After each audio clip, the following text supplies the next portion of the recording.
Yo no sé si me van a odiar o si me van a querer. No sé si me odian o si me quieren. Yo alguna vez he dicho, y lo sigo pensando, que yo escribo para que me quieran más. Yo creo que esa es una de las razones fundamentales por las cuales un escritor escribe. Ahora, el problema después de 30 años de estar escribiendo es que uno no sabe, no tiene la menor idea de lo que la gente piensa realmente de uno. Decenas de periodistas de todo el mundo habían intentado hacer un reportaje de televisión con García Márquez, pero él es un hombre supremamente tímido y se había negado casi que sistemáticamente. Sin embargo, este año él decidió contar parte de su vida y para eso escogió una programadora de televisión colombiana y un periodista también colombiano. La suerte la tuvimos RTI y yo. Leyendo algunas cosas suyas, uno encuentra que posiblemente la entrada suya a la pubertad fue muy violenta, en el sentido de que a los 13 años se vino a Bogotá. ¿Cuál es esa sensación de llegar de una nación, de una república como la costa, una nación cultural me refiero, a una nación tan diferente como Bogotá? ¿Cómo recuerda usted esa llegada? Primero, hoy en 1976, es muy difícil imaginarse lo que era Colombia en 1943, que es la época esa de que tú estás hablando. Yo creo que eran muchas Colombias diferentes. Y me parece que en Bogotá tenían la impresión de que Colombia era Bogotá. Claro que esto lo razono ahora. Pero date cuenta de una cosa, en ese momento, si uno quería aspirar a una beca, yo que estaba en Barranquilla, quería aspirar a una beca, tenía que venir a Bogotá a presentar un examen, es decir, a un concurso. De todo el país había que venir a presentarse un examen para el concurso de becas. Yo estaba en una casa donde nacía un hermano todos los años. Sí, sería muy difícil hacerte las cuentas, pero si yo tenía en ese momento 13 años, es casi seguro que ya tenía 8 hermanos. Entonces me di cuenta que ahí no había otra solución que irse. Es decir, eso presentaba dos ventajas. Una para uno mismo, que era salvarse nadando, y otra para la casa, que era descargar un poco ese peso diario que había. Entonces yo decidí venirme de Barranquilla a Bogotá a presentar examen de beca. Si eso era 1943, yo debía tener 13 o 14 años. Digo 13 o 14 años porque no está muy seguro en qué año nací yo. Nadie está muy seguro de eso. Entonces mi padre me consiguió el pasaje hasta Bogotá. Me vine en un barco del río Magdalena. Normalmente se duraban 8 días. Pero si el barco se varaba, según la época, pues podría ser 15, 16 veces, eso nunca se sabía. Además a uno no le molestaba que el barco se varara, al contrario, era una fiesta. El barco se varaba, era una fiesta. Entonces, yo me vine, me imagino que no fue un viaje muy accidentado. Debieron ser 10 días. Llegamos a Salgar, se tomaba un tren, que era un tren que se iba subiendo. Daba la impresión de que se iba agarrando con las uñas toda la mañana. ¿No conoció usted las montañas? Nunca en mi vida había visto nada que estuviera a más de 3 metros sobre el nivel del mar. Entonces el tren venía como agarrándose con las uñas y en la tarde entraba a la sabana. Tú sabes que era una verdadera maravilla entrar a la sabana con un trencito que le costaba trabajo subir, que respiraba y que de pronto empezaba a correr como un caballito. Iba parando en las estaciones donde vendían unas gallinas amarillas y unas papas nevadas, unas cosas absolutamente extraordinarias que uno no podía imaginarse. Y había frío, que para la sensación del frío es una cosa que ustedes, los que han nacido acá, no pueden imaginarse. Es una cosa que era inconcebible para uno, la sensación del frío. Y después la sensación de la altura, de que costaba trabajo respirar. Porque en la costa no tiene impresión de que se ahoga de oxígeno. Y entonces acá se encontraba con que le costaba trabajo respirar. Y era absolutamente maravilloso ver esa sabana, que para mí sigue siendo uno de los lugares más extraordinarios del mundo. Ahora, al final había un problema, y un problema muy grave, que era Bogotá. El trauma. Nosotros llegamos a Bogotá. Yo llegué solo a Bogotá en 1943 a las 4 de la tarde a la estación de La Sabana. Tú sabes que me he hecho muchas entrevistas y me han preguntado siempre cuál es la ciudad que más le ha impresionado en el mundo. Creo que las conozco casi todas y siempre contesto lo mismo: Bogotá. Es la ciudad que más me ha impresionado y que más me ha marcado mi llegada a Bogotá esa tarde, a una ciudad gris, ciudad cenicienta, con lluvia, con unos tranvías que cuando cruzaban por las esquinas echaban chispas y iba todo el mundo colgado. Iba todo el mundo colgado de ellos. Todos los hombres estaban vestidos de negro, con sombrero, y no había una sola mujer. Pero es que no había una sola mujer en la calle. Tú sabes que para los costeños esto es muy grave. Aún a los 13 años, ver una ciudad donde no hay una sola mujer. Todo el mundo estaba forrado. Forrado de negro y ni una sola mujer. Entonces yo traía un baúl, porque en esa época se viajaba con un baúl. Y pregunté quién me llevaba ese baúl hasta una pensión de la carrera 10ª. La carrera 10ª era una callecita muy angosta. Y entre paréntesis te digo, tú sabes que me doy cuenta ahora que de esto hace tanto tiempo que ya casi soy un viejo santafereño cuando hablo de esto. Ahora mejor que los bogotanos. Las vueltas que da el mundo, ¿verdad? Ya que soy un viejo santafereño. Entonces me dijeron que me lo llevaba en una zorra. Entonces agarré un zorrero que me iba a llevar el baúl hasta la carrera 10ª. Era carrera 10ª con calle 19, algo así. 19. ¿Dónde estaba la estatua de Caro?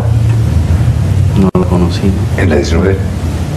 Eres suficientemente viejo como para acordar. La noche que me metí en las cobijas me dio la impresión de que alguien, por hacerme una broma, había mojado las cobijas. Yo tuve la impresión de que estaban mojadas y pegué un grito terrible. Y me dijo, no, es que es así, es que hay que aprender. Un costeño estaba hablando, me dijo, hay que aprender a dormir en Bogotá. Esto no es lo mismo, es una cosa muy dura. Es un curso que hay que hacer al cual hay que resignarse. ¿Cómo consiguió la beca para estudiar en el Liceo Nacional de Zipaquirá? Había más de, me imagino en esa época, 800, 900 alumnos detrás de 30 cupos o 40 cupos. No, pero es que lo que sucede es una cosa que yo he contado siempre con muy buena suerte. De grandes escritores jóvenes a los cuales no se les publicaba nada en ninguna parte. Exactamente lo mismo que se dice hoy y exactamente lo mismo que se había dicho 50 años antes y 50 años antes. Entonces Eduardo Zaramea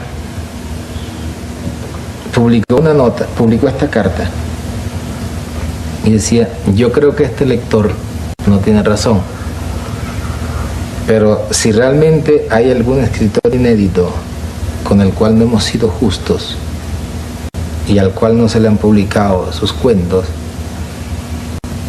o lo que sea, las columnas de este suplemento están abiertas para él. Entonces yo tenía escrito probablemente no uno sino 2 cuentos metido en un sobre, lo mandé al Espectador. Debí mandarlo un lunes o un martes, una cosa así. Y yo estaba absolutamente seguro de que lo iban a publicar, pero pensé que lo publicarían dentro de 1 o 2 meses. Y el sábado siguiente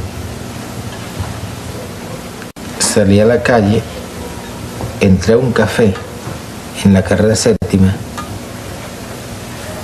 y vi a un tipo que tenía abierto el suplemento literario del Espectador y que tenía el título de mi cuento a 8 columnas.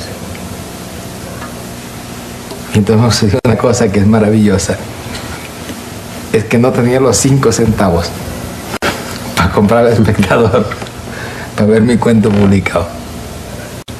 Entonces me fui corriendo a la pensión y le dije a un amigo, he visto que mi cuento está publicado en el Espectador, y me dijo, no puede ser porque lo mandaste el miércoles y hoy es sábado, pues está publicado. Entonces él sí tenía los 5 centavos.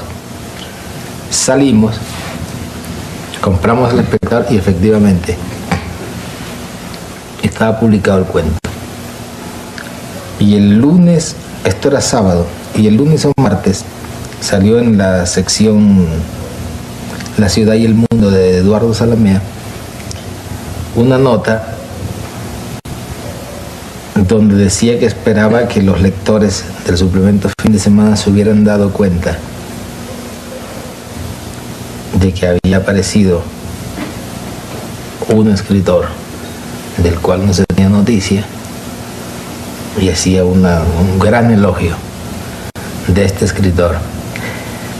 Y la impresión que tuve yo en este momento era que me había metido en un lío del carajo, porque ya no tenía camino de regreso y tenía que ser siendo escritor todo el resto de mi vida.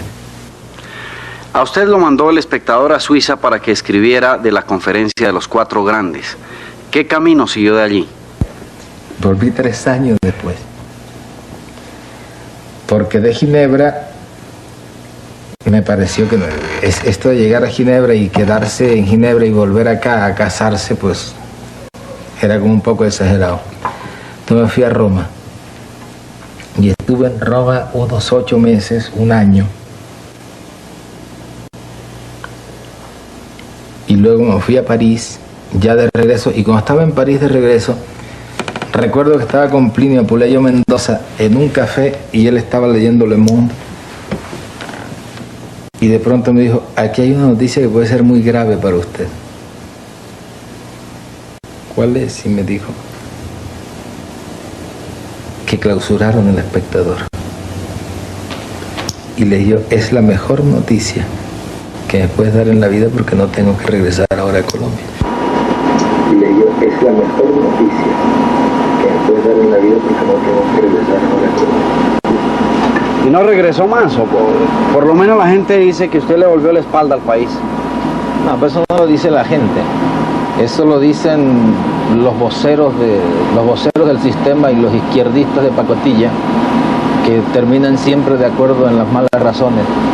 Mira, en realidad yo no vivo en Colombia por motivos puramente circunstanciales. Y los que me critican el que no viva en Colombia parten de una base que es falsa, que es la idea de que fuera de Colombia se vive muy bien y que en Colombia se vive muy mal. Yo te aseguro que yo en ninguna parte estoy mejor que en Colombia. Como te digo, es por razones circunstanciales que no estoy acá, pero en ninguna parte la gente, por ejemplo, es más amable y más cariñosa conmigo.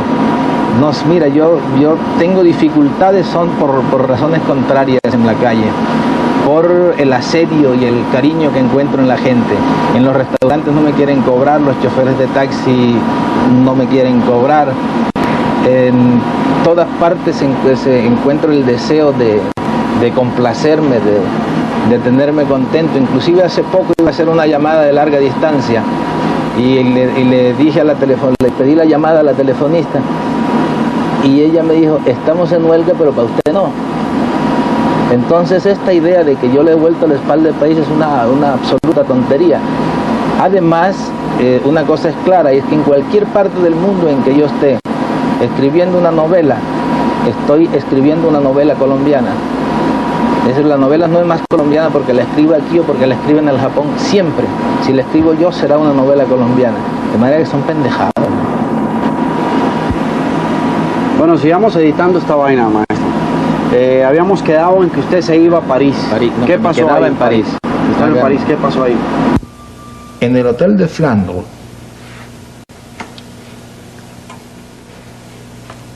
yo tenía el pasaje de regreso a Colombia. Entonces me fui a la compañía de aviación y me lo hice reembolsar. Me dieron el dinero en efectivo, lo metí en la mesa de noche y por fin realicé el primer sueño de mi vida, que era poderme sentar a escribir sin que nadie me jodiera. Y me senté a escribir El coronel no tiene quien le escriba, porque esta es una especie de historia que se muerde la cola. Yo conocía la historia de mi abuelo, que estuvo toda su vida esperando que le mandaran su pensión de veterano de la guerra civil. Cuando mi abuelo se murió, mi abuela me dijo, tu abuelo se murió esperando su pensión de veterano, pero yo no me preocupo porque a ustedes les llegará. Y si no te llega a ti, le llegará a tus hijos. La pensión que no llegó nunca. Entonces yo había pensado siempre que esa podía ser una historia para una comedia. Pero cuando estaba en París, empecé escribiendo la comedia y todos los días, la comedia del coronel que espera su pensión. Y todos los días sacaba dinero de la mesa de noche, bajaba, comía en la esquina y subía, hasta que un día hice así y rasguñé y ya no había ni un centavo. Entonces lo que había empezado como una comedia lo volteé al revés y empecé a escribirlo realmente como era, porque empecé a mandar SOS a los amigos. Este era un 7º piso sin ascensor y yo bajaba, veía que no había carta, entonces subía y agregaba una página más.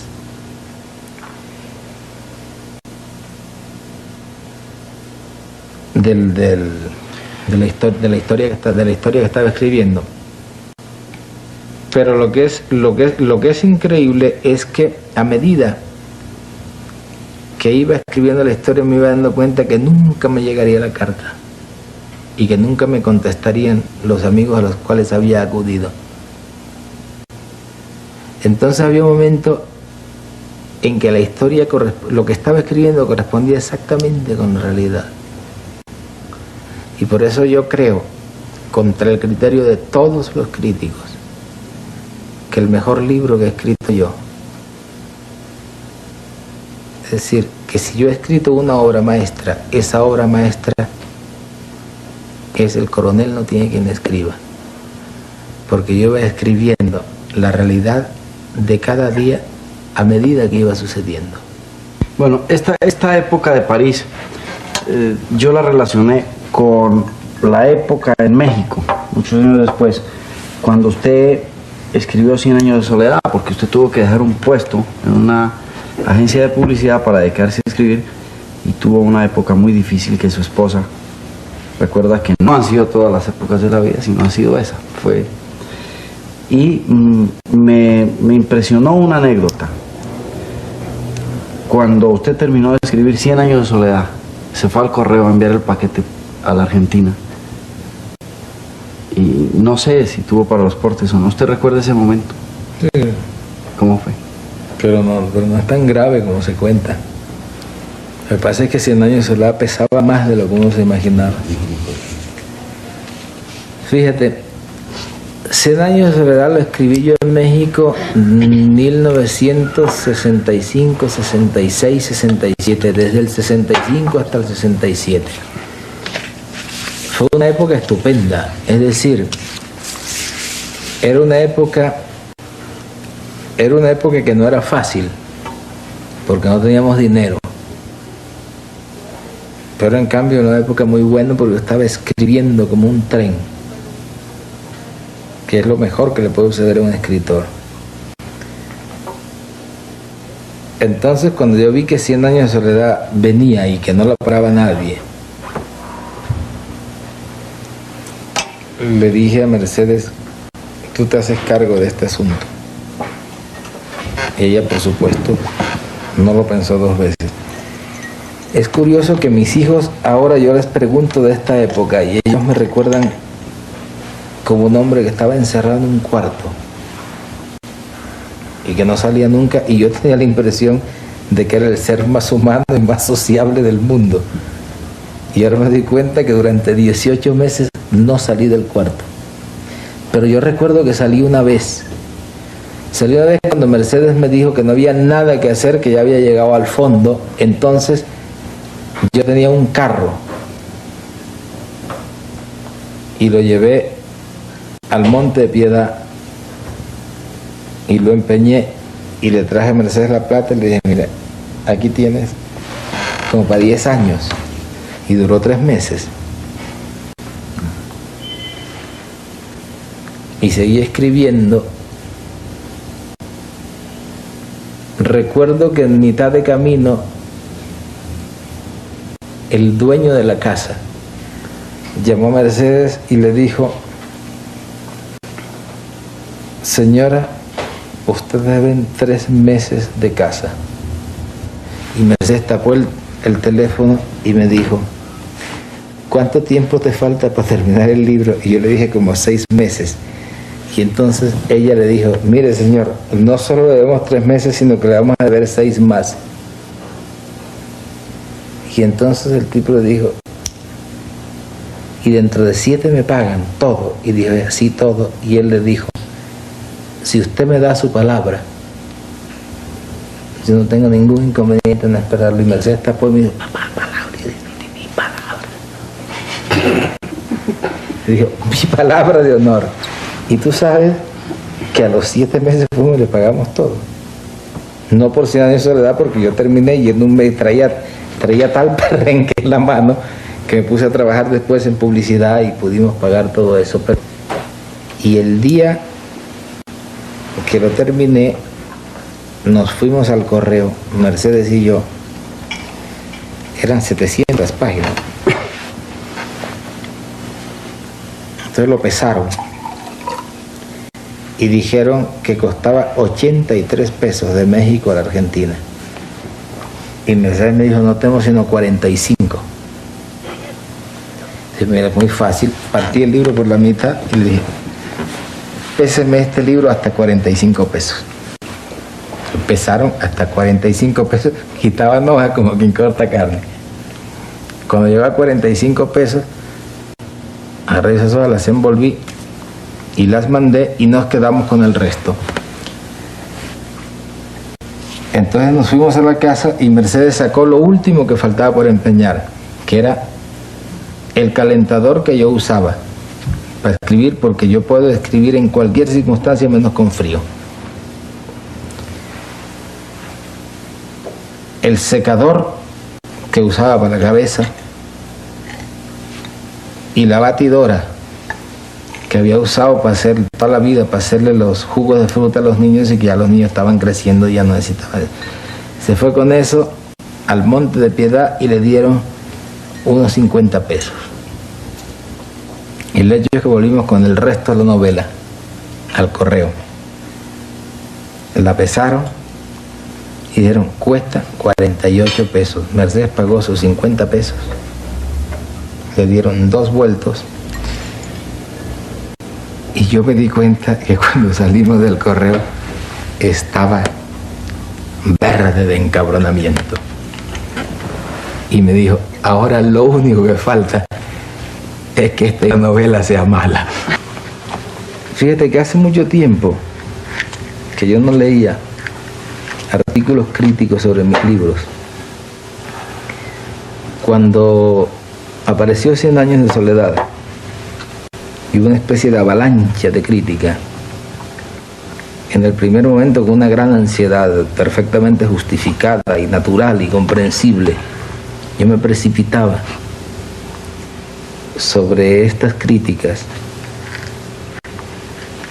Mira, a ver si decían si les gustaba o si no les gustaba.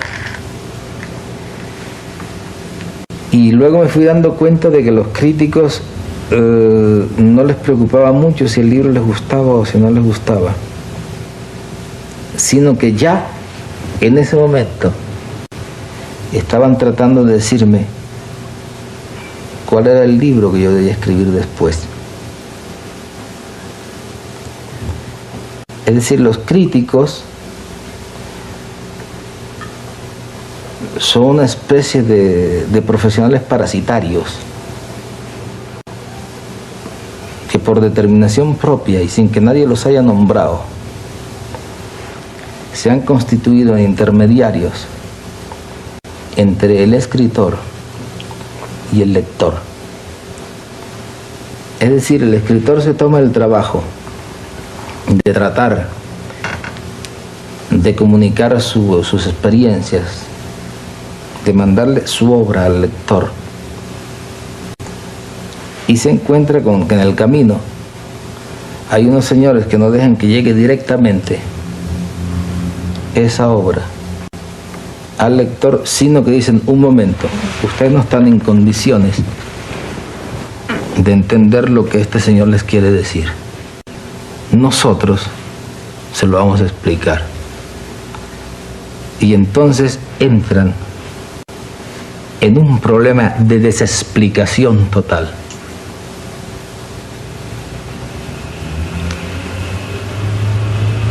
Es una cosa que me di cuenta particularmente en 100 años de soledad. Cuando me di cuenta de eso, empecé a no leer más críticas. Sobre todo porque notaba que no solo trataban de decir qué había dicho en 100 años de soledad, sino que debía seguir diciendo.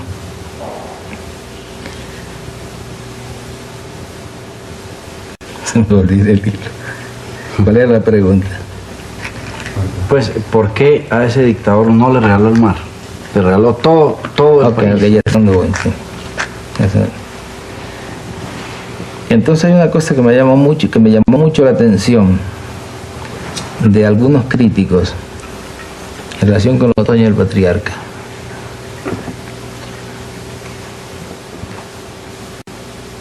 Es que algún crítico decía que 100 años de soledad era una novela muy buena, porque el autor cuenta en ella sus experiencias, porque el autor recurre a recuerdos, a evocaciones de un mundo que conoce muy bien, en el cual ha vivido, en el cual ha estado sumergido toda su vida, y que en cambio en el otoño del patriarca está perdido, el libro no gusta, el libro se queda en mitad de camino, es un libro frustrado, porque trata de un dictador y de un ambiente de dictadura del Caribe que el autor nunca ha vivido y nunca ha conocido, sino que tiene de él referencias de segunda mano. A mí esto me parece un punto ejemplar de los burros que son los críticos. Porque 100 años de soledad es un libro escrito con las experiencias de mis padres, de la gente que conocí de niño, leyendas populares, cosas que me han contado, noticias que he tenido a través de los periódicos, investigaciones que hice de ciertos episodios. Es decir, es hecho con experiencias contadas por otras personas. En cambio, El otoño del patriarca, a los 45 años, es un libro escrito totalmente con experiencias personales cifradas. Probablemente son mis memorias, o parte de mis memorias. Y los críticos lo que tenían que saber, o lo que tenían que descifrar, si son descifradores tan eficaces como pretenden serlo, es que probablemente todo ese episodio del dictador que vende el mar y del dictador que se queda perdido por la falta del mar corresponde un poco a la historia de la cual hablábamos hace un momento, del muchacho de Aracataca, del muchacho de Barranquilla, que a los 12 años llega a la ciudad más extraña y más remota que recuerda, que es una ciudad gris, una ciudad cenicienta, una ciudad fría, con tranvías que echan chispas en las esquinas, con hombres vestidos de negro, con calles totalmente llenas de muchedumbres, donde no hay ni una sola mujer, y sobre todo una ciudad donde no hay mar. Yo tengo la impresión de que eso es probablemente una interpretación mucho más correcta de todo el episodio del dictador que vende el mar, porque además tengo otra impresión de que la gran trampa en que pueden caer no solo los críticos, sino también los lectores, es creer que El otoño del patriarca es realmente la novela de un dictador. Si alguien tiene la curiosidad de leerlo con otra clave, es decir, en vez de pensar en un dictador, pensar en un escritor famoso, probablemente el libro resulta mucho más comprensible. Se me viene ahora la imagen de un diálogo que usted tuvo en Lima, donde se acuerda de sus 5 años y era un niño asustado en una de las esquinas de la casa, solo a las 6 de la tarde, y no se movía de allí porque le decían que si lo hacía, los fantasmas de sus antepasados le iban a hacer algo. Tú sabes que esa es una imagen de mí mismo que está allá en la hojarasca. Es decir, la hojarasca, como tú recuerdas, es un monólogo a 3 voces, por decirlo de alguna manera, de un abuelo, su hija y su nieto en torno a un cadáver, que si lo piensas con mucho cuidado, es otra vez la misma estructura y el mismo planteamiento dramático del otoño del patriarca. Y si lo piensas con un poco de cuidado,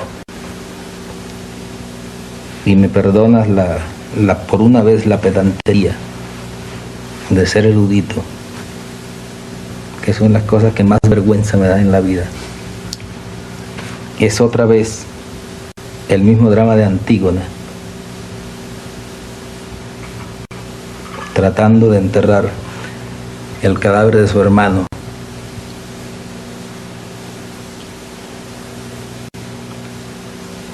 al cual el dictador Creonte no deja enterrar.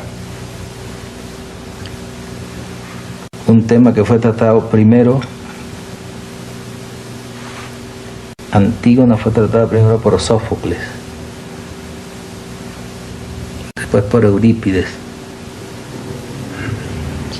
después por Anui, antes por Séneca y después humildemente en la hojarasca. Bueno, en la hojarasca Después no humildemente en el otoño del patriarca. Te digo toda esta cosa y te hago todo este rollo erudito, porque otra cosa de los críticos es la manía de andar buscando de que este tema no es original, porque fue tratado por este. No hay temas originales en la historia universal. En la historia de la literatura universal hay 36 situaciones dramáticas de las cuales nadie se puede salir. Yo creo que son menos de 36. Ahora, lo que estaba diciendo era que el tema de la expectativa alrededor del muerto, del hombre insepulto, del cadáver ante el cual hay dificultades para ser enterrado, es bastante antiguo. Fue tratado en la hojarasca, fue tratado en el otoño del patriarca. Entonces te hacía todo este largo recorrido y todo este pedante recorrido por la literatura universal, para decirte que la imagen del niño sentado, muerto de miedo,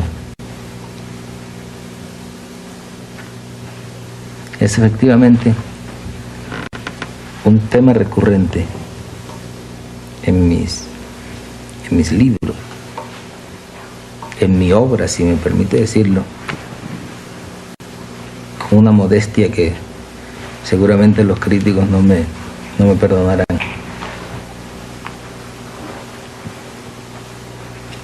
Y es una imagen que yo recuerdo perfectamente en la vieja casa de Aracataca, que la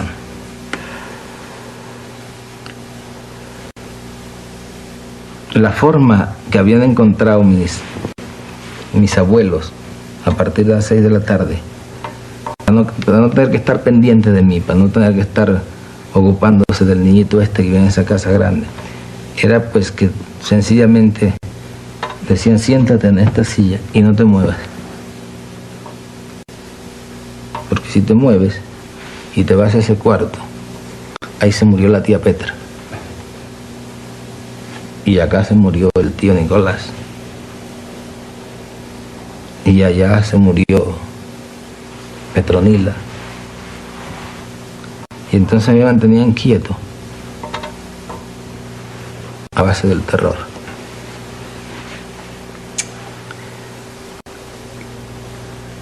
Y sin embargo, la imagen de niño aterrorizado, siendo yo mismo, que yo recuerdo,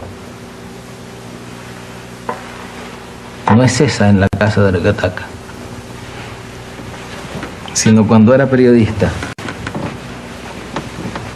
en Bogotá, que del Espectador me mandaron a Medellín a que hiciera un reportaje. Creo que el primero, además. En Medellín unos derrumbes de tierra, y hubo una cantidad de muertos. Y entonces, mira, te vas a Medellín, investigas qué fue lo que pasó. Y yo recuerdo perfectamente que llegué, me instalé en el hotel y hasta entonces todo iba muy bien. Hasta ahí, bueno, ahora ya no puedo darle más vueltas a esto, tengo que salir y hacer lo que me mandaron a hacer.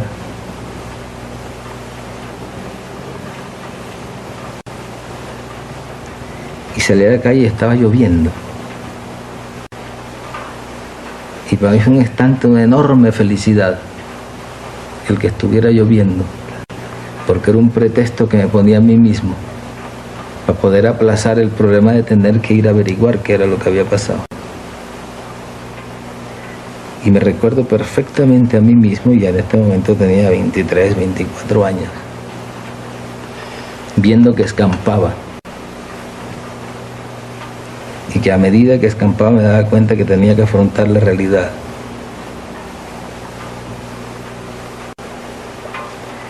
Y en ese momento me acordé de cuando estaba en Aracataca, sentado en el asientito temiendo que allá se había muerto la tía y acá se había muerto el tío y aquí se había muerto la prima. Y yo me daba cuenta que ese terror que yo tenía en aquel momento en Aracataca y que me lo habían convertido en el terror concreto, en el abstracto terror concreto de los muertos que salían, era el mismo que tenía cuando tenía que enfrentarme por primera vez a la realidad. Y en ese momento me di cuenta de dos cosas. Una, que a la hora de afrontar la realidad, todo el mundo, absolutamente todo el mundo está solo. Y dos, que todo el mundo, absolutamente todo el mundo, tiene miedo. Y fue una enseñanza muy importante, porque durante muchos años yo creí que era solamente yo. Y cuando supe que todo el mundo tenía miedo, pensé que probablemente nadie tiene más miedo al despertarse por la mañana que los presidentes de la República.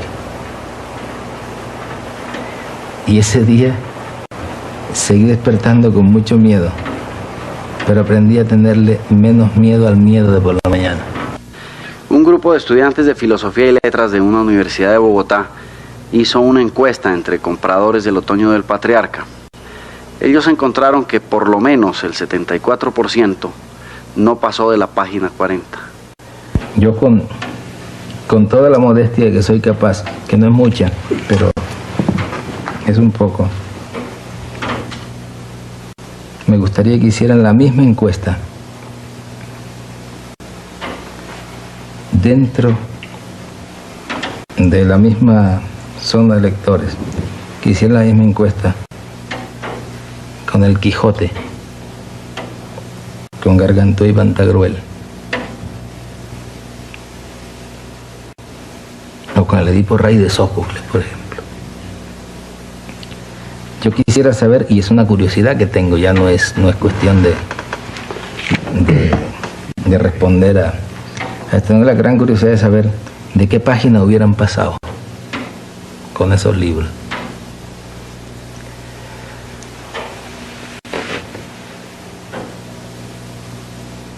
Estamos en Colombia, en un país donde el índice de analfabetismo, según las estadísticas, es de un 40%. Yo creo, y tienen que demostrarme lo contrario, que las estadísticas son falsas. Yo creo que el índice de analfabetismo en Colombia está casi en el 80%.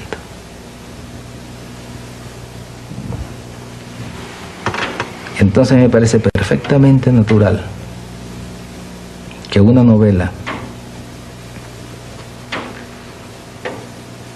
con las exigencias culturales del Otoño del Patriarca ofrezca una dificultad mucho mayor que 100 años de soledad. Ahora bien, un escritor tiene que tomar en cuenta el índice de alfabetismo de los lectores para escribir sus libros. Es decir, tiene que bajar el nivel, digamos, el nivel de comprensión cultural de sus libros hasta el nivel cultural de los lectores, o tiene que escribir el libro como cree que debe ser y esperar que tarde o temprano los lectores alcancen el nivel cultural de ese libro. Yo creo que es la segunda posición la que se debe adoptar. Es decir, la obra literaria debe estar al nivel cultural que el escritor considere en que debe estar, y ese mismo escritor y todos los escritores y toda la gente que sienta su país y que considere que la humanidad debe seguir hacia adelante, debe trabajar en el sentido de que los lectores, mediante una culturización intensa, y probablemente no será posible sino mediante una revolución, alcance el nivel cultural al punto de comprender esa obra. ¿Usted cree que se demore mucho esto? Mira, lo de la revolución no sé si se demore, pero tarde o temprano será. Ahora, lo de que el público o de que el otoño del patriarca llegue a ser un libro comprensible para el público, yo creo que es una cosa que llegará también tarde o temprano. Hasta este punto, como trabajo literario, a mí el otoño del patriarca me interesa muchísimo más que 100 años de soledad y muchísimo más que cualquier otro de mis libros. Y yo estoy absolutamente seguro de que si en el futuro muy lejano se habla de mí, se hablará por el otoño del patriarca. Todas esas dificultades que se encuentran ahora desaparecerán fácilmente y el libro se leerá con una absoluta naturalidad. Yo recuerdo, por ejemplo, lo difícil que era leer el Ulises de Joyce hace unos 20 años. Y ahora es un libro que se lee sin dificultades de ninguna clase.